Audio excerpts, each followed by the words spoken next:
හරි පොතේ සියලු දෙනාටම ආයුබෝවන්. අද දවසේ මම දේශපාලන විද්‍යාව ඉගෙන ගන්න ඔයාලා වෙනුවෙන් දේශපාලන විද්‍යාවේ මූලික වශයෙන්ම අපි ඉගෙන ගත යුතු කරුණක් සම්බන්ධයෙන් මාතෘකාවක් සම්බන්ධයෙන් පුංචි පැහැදිලි කිරීමක් කරන්න ලෑස්ති වෙනවා. විශේෂයෙන්ම අපි අපේ ළමයි අතර මතයක් තියෙන දේශපාලන විද්‍යාව හරි අමාරුයි කියන එක සම්බන්ධයෙන්. නෑ ඇත්තටම පොතේ දේශපාලන විද්‍යාව කියන්නේ තාම පහසු විෂයක්. දේශපාලන විද්‍යාව විෂය විතරක් නෙවෙයි ඔබ ඉගෙන ගන්න ඕනෑම විෂයක් ඉගෙන ගන්න පහසුයි ඔබ ඉගෙන ගන්න විෂයට ඔබ ආදරය කරොත්. ඒ නිසා මේ විෂයට ආදරය කරමින් විෂය ඉගෙන ගත්තොත් ඔබට ඊටාම් පහසුවෙන් මේ විෂය ඉගෙන ගන්න පුළුවන්කම තියෙනවා. ඉස්සරවම අපි ඉගෙන ගන්න ඕනි සහ පැහැදිලි කරගන්න ඕනි කාරණාවක් තමයි මේ විෂය ඉගෙන ගැනීමේදී දේශපාලන විද්‍යාව කියන්නේ මොකක්ද? මේ විෂය බිහි වුණේ කොහොමද? කවදාද? කොහෙද? ඔය ටික අපි දැනගෙන ඉන්න ඕනේ. දැන් පුද්ගලෙක් විදිහට ගන්නකො ඔයාට නමක් තියෙනවා, ඔයා ඉපදෙච්ච දවසක් තියෙනවා, වර්ෂයක් තියෙනවා, බිහි කරපු පුද්ගලයෙක් ඉන්නවා, බිහි කරපු තැනක් තියෙනවා. ඉතින් මේක විෂයත් අපි පුද්ගලයෙක් කියලා හිතමු. විෂයත් පුද්ගලයෙක් කියලා හිතුනොත් මේ විෂයත් බිහි වෙච්ච තැනක් තියෙනවා. මේ විෂය බිහි කරපු පුද්ගලයෙක් ඉන්නවා. මේ විෂය බිහි වෙච්ච කාලවකවානුවක් තියෙනවා. ඉතින් අපි ඉස්සරම බලන්න යන්නේ දේශපාලන විද්‍යාව කියන්නේ මොකක්ද? මේක බිහි වුණේ කොහෙද? සහ මේක බිහි වුණේ කවදාද කියන එක. හරි. දැන් අපි ගත්තොත් එහෙම මිනිස්සෙක් දැන් මම මේ මිනිස්සෙක් හඳින්නේ මේ මිනිසයා ගත්තොත් එහෙම මානවෙක් විදිහට මේ ලෝකෙට බිහි වෙන හැම මිනිස්සෙක්ම ගත්තාම හරි මේ ලෝකෙට බිහි වෙන හැම මිනිස්සෙක්ම ගත්තාම ඒ මිනිස්යාගේ ජීවිතයේ තියෙනවා විවිධ පැතිකඩයක්. හැම මිනිස්සෙක්ම ගත්තාම ඒ මිනිස්යාගේ ජීවිතයේ තියෙන විවිධ පැතිකඩයන්. දැන් මෙයා ගත්තොත් එහෙම, ඔයා ගත්තොත්, මම ගත්තොත්. හරි අපේ ජීවිතවල තියෙන ආර්ථික පැතිකඩයක්. මේක අනිවාර්ය පැතිකඩයක්. ඔයාගේත් මගේත් ජීවිතවල තියෙන ආර්ථික පැතිකඩයක්. ඊළඟට අපේ ජීවිතවල තියෙන ආගමික පැතිකඩයක්. හරි ඊළඟට අපේ ජීවිතවල තියෙන මානසික පැතිකඩයක්. මානසික පැතිකඩයක්. ඊළඟට අපේ ජීවිතවල තියෙනවා ආර්ථික පැතිකඩයක්. එතකොට මානවයෙක් ලෙස මේ ලෝකෙට බිහි වෙන හැම මිනිස්සෙකම අනිවාර්ය අංගයන් වෙන්න මේවා. ඔයා තුලක් තියෙන මානසික පැතිකඩයක් මගේ තුලක් තියෙනවා. ඔයාටත් තියෙනවා ආර්ථික පැතිකඩයක් මටත් තියෙනවා. ඔයාටත් තියෙනවා සමාජීය පැතිකඩයක් මටත් තියෙනවා. ඔයාටත් තියෙනවා ආගමික පැතිකඩයක් මටත් තියෙනවා. ඒ වගේම තව මම මේකේ සටහන් නොකළ එකක් තියෙනවා. මානවයෙක් ලෙස මේ ලෝකෙට උප්පත්ති ලැබෙන සෑම ජීවියෙකුගේම තවත් එක පැතිකඩයක් තමයි අපි කතා කරන දේශපාලන පැතිකඩය. එහෙනම් මානවයෙක් ලෙස මේ ලෝකෙට ඉපදුනා නම් ඒ ඉපදෙච්ච හැම මිනිස්සෙකගේම ජීවිතේ මෙන්න මේ අනිවාර්ය පැතිකඩයන් ටික තියෙනවා. මොනවද පැතිකඩයන් ටික? හැම මිනිස්සෙකුටම තියෙනවා ජීවිතේ ආර්ථික පැතිකඩයක්. හැම මිනිස්සෙකුටම තියෙනවා ජීවිතේ මානසික පැතිකඩයක්. හැම මිනිස්සෙකුටම තියෙනවා ජීවිතේ දේශපාලන පැතිකඩයක්. හැම මිනිස්සෙකුටම තියෙනවා ජීවිතේ සමාජීය පැතිකඩ. මේවා මිනිස්යාගේ ජීවිතයේ අනිවාර්ය පැතිකඩ. හිතන්නකෝ ඔයාලට තියෙන ආර්ථික පැතිකඩ. රැකියාවක් කරනවා, මුදල් උපයනවා, ඉතිරි කරනවා, ආදායම් වලින් අපේ අවශ්‍යතා ඉටු කරගන්නවා. මානසික පැතිකඩයකුත් අපිට තියෙනවා. අපිට විවිධ බලාපොරොත්තු තියෙනවා, ඉලක්ක තියෙනවා, අපේක්ෂා තියෙනවා, අපි හිතන පතන දේවල් තියෙනවා. සමාජීය පැතිකඩකුත් තියෙනවා. අපි මිනිසුත් එක්ක අන්තර් සම්බන්ධතා පවත්වනවා, පවුලක් ඉන්නවා, ඥාතීන් ඉන්නවා, හිතවතුන් ඉන්නවා. එතකොට මිනිස්සෙක් විදිහට ඉපදුනා නම් මේ අපේ ජීවිතයේ අනිවාර්ය පැතිකඩ. තව ගොඩක් තියෙනවා. මම මේ කීපයක් සටහන් කරේ. ඊට අමතරව තව අපේ ජීවිතයේ විවිධ ගොඩාක් පැතිකඩයන් තියෙනවා. එතකොට මේවා අපේ ජීවිතයේ අනිවාර්ය පැතිකඩයන්. දැන් බලන්නකෝ මානවයෙක් ලෙස ලෝකෙට ඉපදෙච්ච අපේ ජීවිතයේ තියෙන මේ අනිවාර්ය පැතිකඩ වලින් එකක් තමයි මෙන්න මේ අපි කතා කරන්න යන අපේ විෂයට සම්බන්ධ වෙන දෙයක්.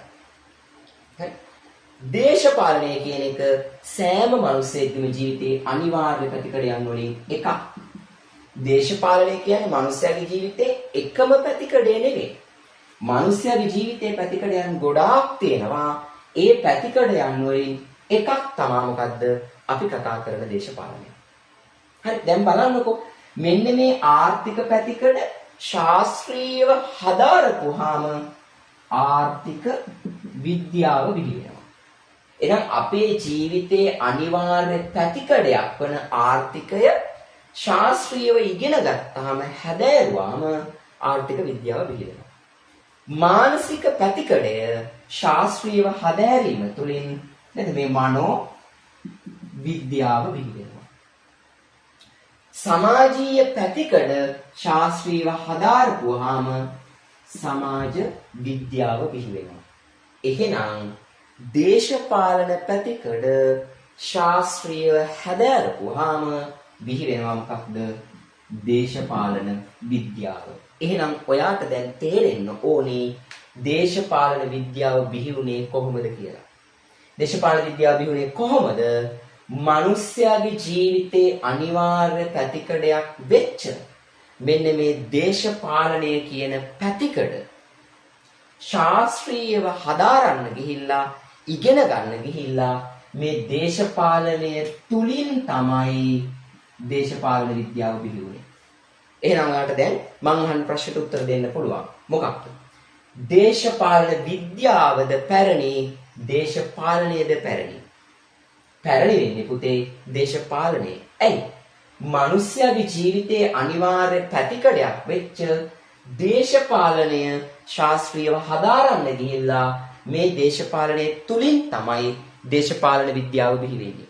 දේශපාලනය තුලින් තමයි දේශපාලන විද්‍යාව බිහි වෙන්නේ. එහෙනම් මේ දේශපාලනය කියන්නේ අපේ ජීවිතේ ප්‍රායෝගික දෙයක්. අපි කරන දෙයක් මේක. දේශපාලනය කියන්නේ අපේ ජීවිතේ ප්‍රායෝගික දෙයක්. අපි කරන දෙයක්. එහෙනම් දේශපාලන විද්‍යාව කියන්නේ අපි හදාරන දෙයක්. දේශපාලන විද්‍යාව කියන්නේ අපි හදාරන දෙයක්. එහෙනම් දේශපාලනය ප්‍රායෝගික එකක් වන අතර දේශපාලන විද්‍යාව ශාස්ත්‍රීය එකක්. එහෙමත් නැත්නම් අපි හදාරන එකක් බවට පත් වෙනවා. ආයෙත් මම මුලට ගිහිල්ලා මේක ඔයාලට පැහැදිලි කරන්නම්. මිනිස්සෙක් ගත්තාම මිනිස්යාගේ ජීවිතයේ විවිධ පැතිකඩයන් ගණනාවක් තියෙනවා. මොනවද ඒ පැතිකඩයන්? මිනිසාගේ මානසික පැතිකඩ තියෙනවා, ආර්ථික පැතිකඩ තියෙනවා, සමාජීය පැතිකඩ තියෙනවා, ආගමික පැතිකඩ තියෙනවා, වගේම දේශපාලන පැතිකඩයකුත් තියෙනවා. මේවා මිනිස්යාගේ ජීවිතයේ අනිවාර්ය පැතිකඩ. මේවා ඔයා තුලත් තියෙනවා, මා තුලත් තියෙනවා. මේ එක එක පැතිකඩයන් මොකද කරන්නේ? වෙන වෙනම ශාස්ත්‍රීයව හදාරනවා. ආර්ථික පැතිකඩ ශාස්ත්‍රීය හදාරපුවාම ආර්ථික විද්‍යාව. මානසික පැතිකඩ ශාස්ත්‍රීය හදාරපුවාම මනෝවිද්‍යාව. සමාජීය පැතිකඩ ශාස්ත්‍රීයව හදාරපුවාම සමාජ විද්‍යාව. එහෙනම් අපි කතා කරන අපේ ජීවිතයේ තියෙන දේශපාලන පැතිකඩ ශාස්ත්‍රීයව හදාරුවාම දේශපාලන විද්‍යාව. එහෙනම් දේශපාලන විද්‍යාව බිහි වුණේ මානවයාගේ ජීවිතයේ අනිවාර්ය පැතිකඩක් වන දේශපාලනය ශාස්ත්‍රීයව හැදෑරීම තුලින්. එහෙනම් මේ දෙදෙනා අතරින් පැරණි වෙන්නේ කවුද? පැරණි වෙන්නේ දේශපාලනය. පැරණි වෙන්නේ දේශපාලනය. ඇයි? දේශපාලනය තුලින් තමයි දේශපාලන විද්‍යාව බිහි වෙන්නේ. දේශපාලනය මොකක් කරන්න ගිහිල්ලාද? ශාස්ත්‍රීයව හදාරන්න ගිහිල්ලා තමයි දේශපාලන විද්‍යාව බිහිවන්නේ. එහෙනම් මේ සංකල්ප දෙක අතරින් වඩා පැරණි කෙනා බවට පත්වන්නේ දේශපාලනය. මේ දේශපාලනය කියන එක අපි කරන දෙයක්. ඔයත් කරන මාත් කරන දෙයක්. වැඩ වර්ජන කරනවා, උද්ඝෝෂණ කරනවා, පිකටින් කරනවා, ඡන්දේ පාවිච්චි කරනවා. අපි මේවා කරන දේවල්. පෝස්ටර් ගහනවා, කටවුට් ගහනවා. දේශපාලනය අපි කරනවා මිනිස්සෙක් විදියට. මේක ප්‍රායෝගිකයි. හැබැයි දේශපාලන විද්‍යාව කියන්නේ හදාරන දෙයක්. දේශපාලන විද්‍යාව කියන්නේ ශාස්ත්‍රීය මට්ටමින් හදාරන දෙයක්. එතකොට පැහැදිලි ඔබට දේශපාලන විද්‍යාව විෂය බිහි වුණේ කොහොමද කියන එක. එහෙනම් දේශපාලන විද්‍යාව විෂය බිහි වුණේ මිනිස්යාගේ ජීවිතයේ අනිවාර්ය පැතිකඩයක් වන දේශපාලනය ශාස්ත්‍රීයව හැදෑරීම තුලින්. දැන් අපි අහුවොත් දේශපාලන විද්‍යාව බිහි වුණේ දේශපාලනය තුලින්. අපි අහුවොත් දේශපාලනය බිහි වුණේ කවද්ද කියලා? දේශපාලනය බිහි වුණේ කවද්ද කියලා අහුවොත් පුතේ ඒකට අපිට උත්තරයක් නැහැ. ඇයි? දේශපාලනය කියන්නේ මානවයාගේ ජීවිතයේ අනිවාර්ය පැතිකඩක්. එහෙනම් මානවයා මේ ලෝකෙට බිහි වුණේ කවද්ද? අන්න එදා තමයි දේශපාලනය මේ ලෝකෙට බිහි වෙන්නේ. මානවයා මේ ලෝකෙට බිහි වුණේ කවද්ද? එදා තමයි දේශපාලනය මේ ලෝකෙට බිහි වෙන්නේ. නේද? මේ මිනිස්යාගේ ආර්ථික පැත්තත් එහෙමයි. මානසික පැත්තත් එහෙමයි. අපිට දේශපාලනය බිහි වෙච්ච දවසක් කියන්න බෑ. ඇයි? දේශපාලනය කියන්නේ මිනිස්යාගේ ජීවිතයේ අනිවාර්ය පැතිකඩයක්. ඒක මානවයා බිහි වෙච්ච දවසමයි බිහි වුනේ. හැබැයි අපිට කියන්න පුළුවන් දේශපාලන විද්‍යාව බිහි වෙච්ච උනේ කොහොමද කියන එක. එයා බිහි වුනේ දේශපාලනය ශාස්ත්‍රීයව හදාරන්න ගිහිල්ලා. දැන් අපි බලමු මෙයා බිහි වුනේ කොහොමද? හරි? මෙයා බිහි වුනේ කොහොමද කියලා අපි බැලුවොත් එහෙම මෙන්න මේ දේශපාලනය තුලින් දේශපාලන බිහි වෙච්ච යුගය. දේශපාලනය තුලින් දේශපාලන විද්‍යාව බිහි වෙච්ච යුගය ගැන අපි හිතුවොත් මේක බිහි වෙන්නේ ක්‍රිස්තු පූර්ව 4 වෙනි සියවසේ. හරි ක්‍රිස්තු පූර්ව 4 වෙනි සියවසේ. මේ දේශපාලනය තුලින් දේශපාලන විද්‍යාව බිහි වෙන්නේ කීවෙනි සියවසේද? ක්‍රිස්තු පූර්ව 4 වෙනි සියවසේ. මේක මෙන්න මෙහෙමයි. ග්‍රීසියේ හිටිය අපි දන්නවා ප්ලේටෝ සහ ඇරිස්ටෝටල්. මහා දාර්ශනිකේ ප්ලේටෝ සහ ඇරිස්ටෝටල්. මෙන්න මේ ප්ලේටෝ සහ ඇරිස්ටෝටල් කියන දෙන්න. හරි. මේ ප්ලේටෝ සහ ඇරිස්ටෝටල් කියන දෙන්න ග්‍රීසියේ ඇතැන්ස් නගරය කේන්ද්‍ර කරගෙන මෙන්න මෙහෙම දෙයක් කරා. මේ දෙන්න ග්‍රීසියේ මේ තියෙන්නේ මිනිසුන්ට දේශපාලනය ඉගෙන ගන්න, ප්‍රගුණ කරන්න, හදාරන්න. හරි. ප්ලේටෝයි ඇරිස්ටෝටලුයි දෙන්න එකතු වෙලා ග්‍රීසියේ මිනිසුන්ට දේශපාලනය ඉගෙන ගන්න, හදාරන්න, ප්‍රගුණ කරන්න ඇකඩමි විශේෂයක් පටන් ගත්තා. හරි. ඇකඩමි විශේෂයක් පටන් ගත්තා. ඇයි පටන් ගත්තේ? මොකක් ප්‍රගුණ කරන්නද? මොකක් ඉගෙන ගන්නද? මොකක් හදාරන්නද? අර මිනිස්යාගේ ජීවිතේ අනිවාර්ය පැතිකඩක් වෙච්ච දේශපාලනය ඉගෙන ගන්න. දේශපාලනය ප්‍රගුණ කරන්න. දේශපාලනය හදාරන්න තමයි මේ ඇකඩමි එක පටන් ගත්තේ. ඉතින් මිනිස්සු ඇවිල්ලා මේ ඇකඩමි එකේ දේශපාලනය ඉගෙන ගත්තා. මිනිස්සු ඇවිල්ලා මේ ඇකඩමි එකේ දේශපාලනය ප්‍රගුණ කරා. මිනිස්සු ඇවිල්ලා මේ ඇකඩමි එකේ දේශපාලනය හැදෑරුවා. ඉතින් මෙන්න මේක ඇතුලේ දේශපාලනය ඉගෙන ගන්න ගිහිල්ලා, හදාරන්න ගිහිල්ලා, ප්‍රගුණ කරන්න ගිහිල්ලා තමයි දේශපාලන විද්‍යාව බිහි වෙන්නේ. එහෙනම් අයත් පැහැදිලි වෙනවා දේශපාලන විද්‍යාව බිහි වුණේ දේශපාලනය තුලින්. කවුද එහෙනම් ඒක බිහි කරේ? ප්ලේටෝ සහ ඇරිස්ටෝටල්. කොහෙද බිහි කරේ? 4 වෙනි සියවසේදී ග්‍රීසියේ ඇතැන්ස් නගරය මුල් කරගෙන. එහෙනම් එදා ප්ලේටෝ ඇරිස්ටෝටල්ලා මේ ඇකඩමි ඇතුලේ කරපු දේම තමයි අද මම ඔයත් එක්ක මේ කරන්නේ. හරි? ඊට වඩා විධිමත්ව පිළිවෙලකට සහ දියුණු මට්ටමේ. එදා ප්ලේටෝ කරෙත් මොකද්ද? ඇරිස්ටෝටල් කරෙත් මොකද්ද? ඇකඩමි ඇතුලේ මිනිසුන්ගේ දේශපාලනය ප්‍රගුණ කරපු එක. ඇකඩමි ඇතුලේ මිනිසුන්ගේ දේශපාලනය පුහුණු කරපු එක. ඇකඩමි ඇතුලේ දේශපාලනය හදාරපු එක. දැන් මමත් කරන්නේ ඒක ඔයාලට. පාසල ඇතුලේ වෙන්න පුළුවන්, මේ ක්ලාස් එකක් ඇතුලේ වෙන්න පුළුවන්. ඔයාලට දේශපාලනය උගන්වනවා. දේශපාලනය ප්‍රගුණ කරනවා. ඔයාලට දේශපාලනය හදාරනවා. ඉතින් දේශපාලනය තමයි ප්‍රගුණ කරන්නේ, දේශපාලනය තමයි හදාරන්නේ, දේශපාලනය තමයි ඉගෙන ගන්න. හරි. ඒතකොට දේශපාලනය ඉගෙන ගැනීම, ප්‍රගුණ කිරීම, හැදෑරීම කියන එක තුලින් තමයි දේශපාලන විද්‍යාව කියන විෂය බිහි වෙන්නේ. එහෙනම් මේ විෂය බිහි කිරීමේ පුරෝගාමී බවට පත් වෙන්නේ ප්ලේටෝ සහ ඇරිස්ටෝටල්. කොහෙද මේ විෂය බිහි වෙන්නේ? ග්‍රීසියේ ඇතැන්ස් නගරය මුල් කරගෙන 4 වෙනි සියවසේ. ඉතින් දැන් ඔයාට තේරෙන්න ඕනි දේශපාලනය කියන්නේ මොකක්ද? දේශපාලන විද්‍යාව කියන්නේ මොකක්ද? දේශපාලනය තුලින් කොහොමද දේශපාලන විද්‍යාව බිහි වුනේ කියන එක. නැවත වතාවක් ඔයාලට මේක වඩාත් හොඳින් පැහැදිලි වෙන්න මම ආයෙත් මේක සාරාංශගත කිරීමක් කරනවා. අපි බලමු කොහොමද මේක වෙන්නේ. මෙන්න මෙහෙමනේ. මේ මිනිස්සයා ගත්තාම අපි මිනිස්සෙක් අදිනවා. හරි? සලවාගෙන ටිකක් වෙනස්. මේ මිනිස්සයාගේ ජීවිතයේ තියෙනවා විවිධ පැතිකඩ. මොනවද මම කිව්වේ? මිනිස්සයාගේ ජීවිතයේ තියෙනවා ආර්ථික පැත්තක්, මිනිස්සයාගේ ජීවිතයේ තියෙනවා සමාජ පැත්තක්, මිනිස්සයාගේ ජීවිතයේ තියෙනවා ආගමික පැත්තක්, මිනිස්සයාගේ ජීවිතයේ තියෙනවා තව නැස්තන් දාන්න එපෑනේ මානසික පැත්තක්. මේවා මිනිස්සයාගේ ජීවිතයේ අනිවාර්ය පැතිකඩ. මෙන්න මේ අනිවාර්ය පැතිකඩ වලට තව එකක් මම එකතු කරා. මොකක්ද? මිනිස්සයාගේ ජීවිතයේ තියෙනවා දේශපාලන පැත්ත.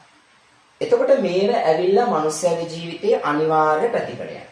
මේ මිනිස්සයාගේ ජීවිතයේ අනිවාර්ය පැතිකඩයන් ශාස්ත්‍රීයව හැදෑරුවාම උදාහරණයක් විදිහට ආර්ථික පැතිකඩේ ශාස්ත්‍රීයව හැදෑරුවාම ආර්ථික විද්‍යාව. සමාජීය පැතිකඩ ශාස්ත්‍රීයව හදාරපුවාම සමාජ විද්‍යාව. ආගමික ශාස්ත්‍රීයව එහෙම. මානසික පැතිකඩ ශාස්ත්‍රීයව හදාරපුවාම මනෝ විද්‍යාව. තව පැතිකඩ ගොඩක් තියෙනවා මිනිස්සයාගේ ජීවිතේ. හරි. එහෙනම් මිනිස්සයාගේ ජීවිතයේ අනිවාර්ය පැතිකඩයක් වෙච්ච දේශපාලනීය ශාස්ත්‍රීයව හදාරපුවාම මොකද්ද බිහි වෙන්නේ පුතේ? දේශපාලන විද්‍යාව.